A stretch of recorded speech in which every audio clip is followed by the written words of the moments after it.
Okay, now since we've got this car, there's been an issue with the master cylinder. At least I'm pretty sure that's what it is. Really not much else it can be. You put your foot to the pedal, it goes all the way to the floor, the brake light comes on, obviously. If you slam your foot on it really, really hard, it builds pressure and it holds. But that lasts about 30 seconds, and then the pedal starts to go right to the floor. So typically, there's a seal, a couple seals inside here, and the cylinder that's pushed by the brake pedal, assisted by the booster, obviously, that they'll get a little, depending on if it's got, I don't know, condensation. I've seen people even put transmission fluid in here, and that really screws it up. It will swell the seals, or you'll get a tear in one of the seals, and the fluid just bypasses right by it instead of being pushed through these. So what we're going to do is we're going to swap this bad boy out. You got 2 lines, 2 bolts holding it on. It's really not hard to get off. You'll have to bleed the brakes, of course, which isn't horrible. You don't want to get any air in this if you can, because this is a pain. The combination valve, which is also, it's a proportioning valve and a brake light emergency switch. So when you lose pressure on one side or the other, it will, the valve inside of that will kind of lock to one side. So you'll still have, like if you blow a front right brake line, you'll still have rear brakes. You won't have front, but you'll have rears, because it equalizes the pressure. So it's also got the switch in there. Obviously, when you lose pressure, it illuminates your light on your dash. Good unit to have. So we're not going to remove that, obviously. Going to keep all the air out of the system as much as we can. Going to bleed it after we're done, and because it's nice to be able to stop. So let me get a couple of these loose here, and I will be right back. Looks like, if I remember right, I believe these are 15s. Hey, look at that. They are. Okay. And on these, you always want to use a line wrench. This is, God, this is an ancient one I've had for, gotta be 30 years. Let's see if it's the right size, though, because I just grabbed one out of luck. Oh, that's actually it. Okay, cool. So it grabs around all 6 corners of it, so you don't round them off, because sometimes those can be a pain in the butt to get out. And this will grab all the way around it and let you kind of, at least try not to round them off, because we really don't want to have to make new brake lines. We can if we need to, but if we don't have to, why should we? So I'll be right back. Let me get a couple of these bolts off. See how easy they are to come off. Oh yeah, it's not bad. Not bad at all. It's always nice when bolts come off when they're supposed to. You don't have to fight anything. I don't know if you can see that one down right there. See if I can get on it. Maybe without removing the check valve. Yeah, there we go. There we go. Ratcheting wrenches save me every time. Well worth the money.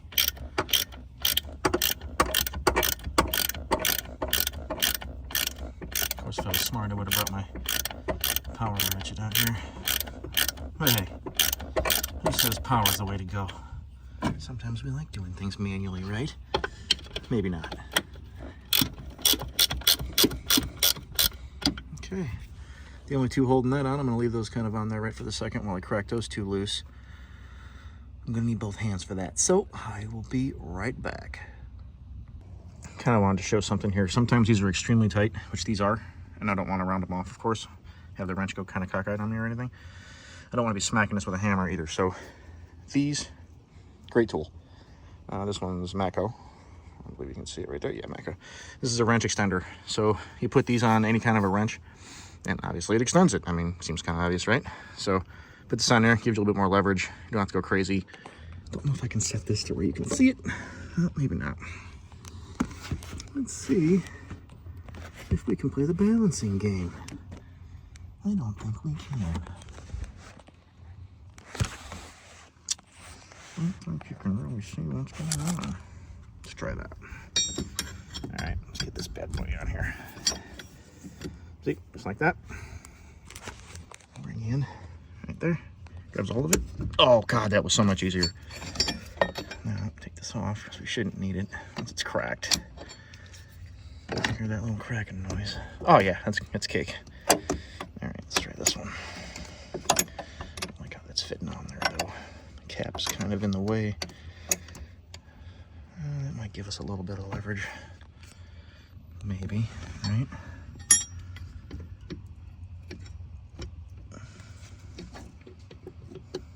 Yeah. Oh yeah, cake. Look at that. Okay, get these out of here. You need to go grab some rags because this is going to leak out some fluid, of course. That's also what you don't want to see. The fluid should not be all funky looking. Oh, and it smells fantastic too. So we're going to get new fluid in here, flush the whole system. Because I like to be able to stop. That whole pushing the pedal down and oh crap feeling is not awesome. So I don't like filling my pants. So I'll be right back. All right, here's the new master. Looks identical to the old one. No issues. Brand new, comes with a reservoir. Pretty cool. They wrap the snot out of it in protective packaging, that's for sure. It also comes with, this is the new way. Of course, I've done this a million times and done it a different way, but they give you these two plugs that you put into these two holes to bench bleed to get all the air out of the master before you put it on the car. Because as soon as you put those two brake lines onto here, if you start pumping air into it, you're going to be chasing air for quite some time. It's a pain. It's really a pain to get air out if it's in the master. So you want to get it out of here first. So they give you these. You plug these off. You fill this with fluid. Keep it level, obviously. Got to keep the cap off. Keep pumping this screwdriver, a metal rod, anything you can to just push this in slowly. Keep pushing it in and out nice and slow, and you'll see the air inside here come up. Once the air stops, you'll plug these two back off, or you can leave those two plugs on there actually, because I'm used to using the hoses that wrap around. And then you'll put this in the car, put your two lines on it, bleed your four wheels, and you should be good to go. So I'm going to try to get some video of that too, so you can see what that's like. It's kind of a process. It's not hard. It just takes a few minutes of your time, and you got to make sure that you just take your time when you're doing it. Don't go just ripping into the thing and then, oh yeah, we're done. And then you put it on and find out, oh, this pedal feels like a wet sponge, and we don't like that. So, all right. Okay, here we go. We're doing it on the car because I don't really have room in the garage on the bench right now. So, look at that. You want all of that to come out. Oh yeah, that's got a lot in there.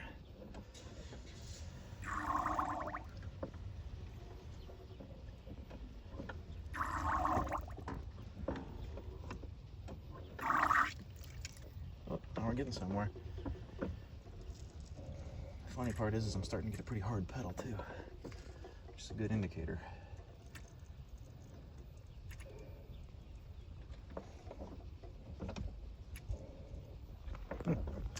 Not bad. Huh. Cool. All right, I like to dispose of the fluid properly, so if you take a look in there, though, that is not good because it pours. You get this, like, swirly, nasty goo coming out of it.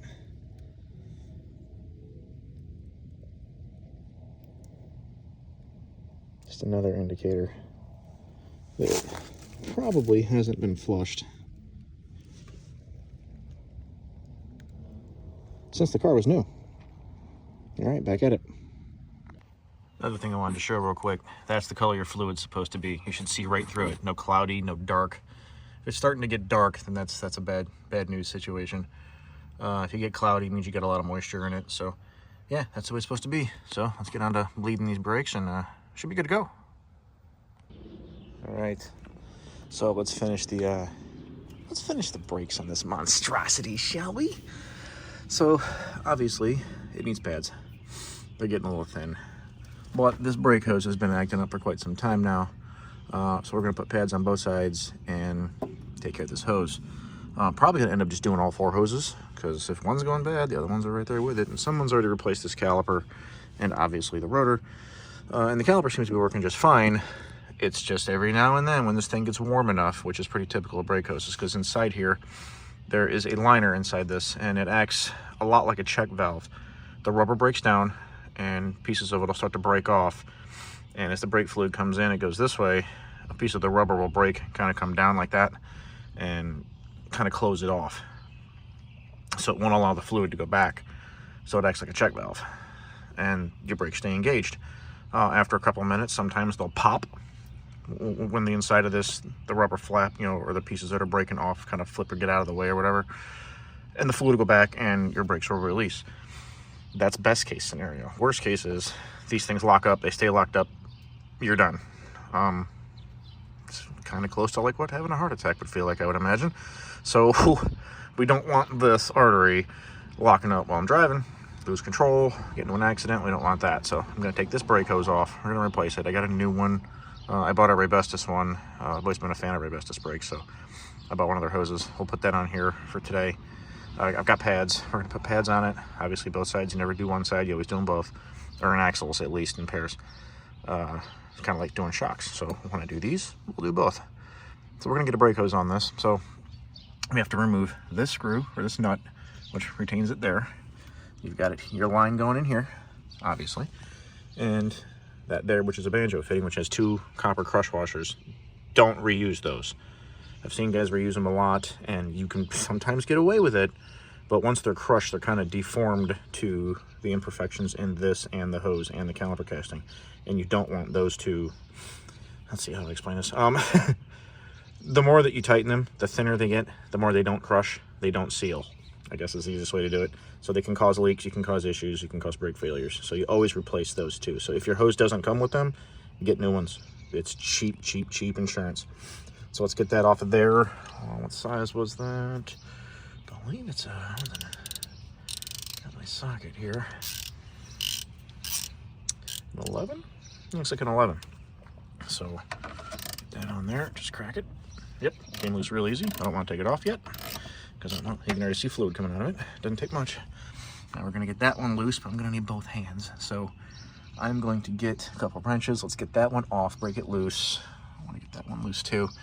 We'll drain. I'm actually going to flush the fluid out of this too. I'll use my power bleeder and get some fresh fluid throughout this whole system when we bleed it and put the new pads on, and that should secure that. So let's do that. Okay, it's off. See the little drippy. I was fighting a little bit, but I got it off. Problem with old brake lines, and this one's really not even that rusted, which is crazy, is that this doesn't want to spin on the line itself, and it was super cranked in there. It's okay that it's dripping because I'm going to power bleed it anyway. So what I did was I put a line wrench on it, and that didn't work.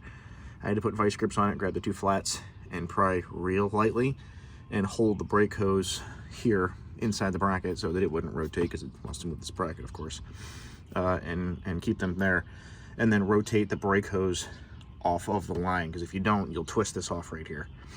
I should probably just replace the line anyway, but I can put it back together like this and it'll be just fine. So that's off. This side came off, no problem whatsoever. I'm going to clean that, make sure it's nice and clean. Here's the new brake hose. Is there a part number? There is. There's your part number. Left and right, I believe, are the same. Nope, no, they're not, because of that bracket. I'm wrong. So this is the right side.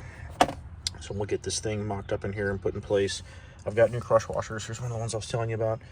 It's kind of hard to see, but it is flattened a little bit in where that clean area is, and then there you can definitely see the grooves where it's kind of crushed itself into the line. There you can see them too. See the grooves. Those won't align absolutely 100% perfect when you go to put it back together on a new brake hose and an old caliper. So I've got new ones. We're going to put new ones on it. I like keeping things safe, especially when it comes to brakes. So notice there's a bolt missing on that retainer. I'll have to find something for that too. But yeah, we'll do that, get this caliper off, clean it up, and get this new brake hose on. And there you go. Now, I just wanted to show this real quick. If you've never used one of these, it makes bleeding brakes by yourself a breeze. You just hook it up. You'll have to buy, I think you have to buy this adapter separate now. I don't remember, because I think when I bought mine it came with it, but it's been such a long time. So you'll need this adapter obviously for a Fiero or any kind of a GM that uses this big square master, or any kind of car that has this big square master on it. You'll put this on. There's a rubber seal on the bottom side of this, so you'll put it on, tighten it down, make sure it's completely sealed. Put, you know, fill half of this thing or so with brake fluid, and then you'll make sure everything's tight. Tighten this down. Kind of wish this had a swivel fitting, but it doesn't. And get about, I don't know, 10 psi on the gauge. You'll pull that out, pump it, get it to about 10, let it sit for a second. Everything will stabilize. Make sure there's no leaks here, and then go to your bleeder, crack it, and you'll know, because you'll have 10 psi obviously pushing through the brake system, so it'll blow everything out of it. Once it starts to kind of slow down on the flow, tighten it back up, come back, check everything, make sure everything's good here. Check your gauge, because if that's hit 0, then obviously you don't have any pressure left. So you can just pump that back up, no big deal. And then you'll do that, and it doesn't take long. Instead of pumping the pedal and pumping the pedal, Of course, I got a mess now because the brake hose was leaking, but and I've already taken the my drain off. But I had a clear hose. I should have filmed this on the bleeder coming off into just a bottle, and you just watch it in the clear hose when there's no more bubbles and it's just solid stream. Tighten this back up, remove everything, you should be good to go. Now don't just get in the car, oh, we got brakes, and just, you know, rip off. You want to get in the car and pump the pedal slow a couple times just to make sure, because now that I've got new pads on here, and this has been completely collapsed, this is as far away as it's going to get. So you want to pump the pedal a couple times, it'll automatically adjust, put the pads up against the rotor like they're supposed to be, and you should be good to go. But always check them before you leave. Got that back on. Obviously got the hose back on. Found the nut or the bolt that's supposed to retain that, so we got that back on. Funny enough, that was inside the center console of the car. That was one of the bolts. It was a bonus. It was floating inside the car that I didn't know what it was for. Well, that's what it was for. New crush washers. This is tightened. Everything's sealed. No problem. Everything went on fairly easy. I'm not sure if this is supposed to be the way that it is or not, but this is actually a bolt. So I had to put a wrench on the back side of this to get it to hold it place when I tighten that down. I don't remember those being a bolt like that, but I mean, maybe it was. But like I said, this car's not new, so. But it went back on with no problem. It was pretty easy. Let's just get this thing done. Remove my power bleeder there. Put that away and take it for a ride and make sure everything's okay. So let's try that. Hey, here we are, testing brakes. I already pumped the pedal a couple times. It is rock hard. It feels way better than it ever did before. This thing, I wouldn't say it was a bad pedal, but it's definitely, you barely even touch the pedal now when they engage. It's pretty sweet. Worn out pads will do that. So I've done the front, probably going to end up doing the rear. I did look at them. The pads look like they were changed not long ago, so I might not have to do the pads, but I might take it apart anyway and just re-grease everything just to make sure everything's good to go. But yeah, it's really nice having good brakes. When I had it apart, I did grease it. I used a ultra high temp ceramic based brake grease that I've used for years. And that stuff is amazing. It doesn't just wash off, and it's high temp, so it's overkill for what we're using it for in a street car, in a daily driven car, but it works awesome. So there wasn't anything on the slides when I took it all apart today. They were dry completely, and the one slide was sticking. So, and the pads were unevenly worn. One corner of them was worn practically down to the backing plate, and the other side wasn't. So it's been sticking for quite some time. So figured I'd take this thing around a little bit today and check it out, make sure the brakes are good. And so far, yeah, this thing, it doesn't pull to the one side anymore like it used to. I'm not getting that clunk when the brakes heat up. It's not trying to lock up that right caliper like it was trying to do before. Everything seems to be fixed. Car's running great. As you can see, no check engine lights. Do have to get gas though, I should probably do that. Still got a lot of things to do. The steering wheel drives me nuts, but it's just on the list of project stuff. So this is going to be a rolling restoration, like I think I said before, of it basically a daily driver. So something that, like any of you guys with Fieros that are using them as daily drivers, this is what you would do. You got to fix it, you got to get it rolling, and you don't want to spend millions of dollars doing it. And this is all easy stuff anyway. Oh yeah, this is way better. All right, cool. Yeah, let's move on to the next issue. Yeah, and there it is. Been driving it for a couple days now. New master, new pads, greased front brakes, new brake hose. Everything is done and stops like a dream. Everything's good to go. So cool. Yeah, please like, subscribe, comment. I'd really appreciate it. And yeah, we'll see what else we can do to this thing. So it's coming along. Little hot rod. Getting there. One project at a time. See you soon.